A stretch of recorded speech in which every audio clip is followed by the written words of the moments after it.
रोज दुपारा जेवणा आधी भक्त जाऊन या बैसती मशिदी करीती गंधाक्षत अर्घ्यपाद्यादी पूजा सविधी बाबांची। तदनंतर ती पंचारती बापू साहेब जोग करीती भक्ती प्रेमे ओवाळीती आरत्या म्हणती भक्तजन। त्या आरतीची निदर्शक भली घंटा घणघण वाजू लागली। आम्ही मशिदीची वाट धरिली मनीषा फिटली मनाची। माध्यान्ह समयीची ही आरती नरनारी मिळून या करीती। स्त्रिया मशिदीत वरती पुरुष खालती मंडपी। मंगलवाद्यांची या गजरी तासाची या झणत्कारी। आरत्या म्हणती उच्चस्वरी हर्ष निर्भरी ते धवा। पातलो आम्ही मंडपद्वारी आरती चालली घनगजरी। पुरुष मंडळी वेष्टिली पायरी रिघनावरी जावया। माझ्या मनी असावे खाली जोवरी आरती नाही संपली। संपताच मग बाबा जवळी जावे मंडळी समवेत। म्हणून मी जो मनी आणिले माधवराव पायरी चढले। कराग्री धरून मजही ओढिले जवळी नेले बाबांचे।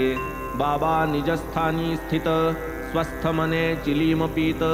समोर जोग पंचारती ओवाळीत घंटा वाजवीत वाम करे। ऐशा त्या आरतीचे रंगी माधवराव बाबांचे दक्षिण भागी। स्वये बैसती मजही बैसविती सन्मुख स्थिती बाबांचे। मग शांतमूर्ती संतमणी बाबा बोलती मंजुळवाणी। दक्षिणा काय दिधली आणि शामरावांनी मजप्रती। बाबा हे शामराव येथेच असती दक्षिणे ऐवजी नमस्कार देती। हेच 15 रुपये म्हणती बाबा प्रती अर्पावे। बरे असो केल्या का वार्ता काही बोलला का उभयता। काय गोष्टी केल्या आता सांग समजता मजप्रती। असो नमस्काराची कथा केल्यास काय तयासी वार्ता। काय कैशा त्या समग्रता परिसवी आता मजप्रती।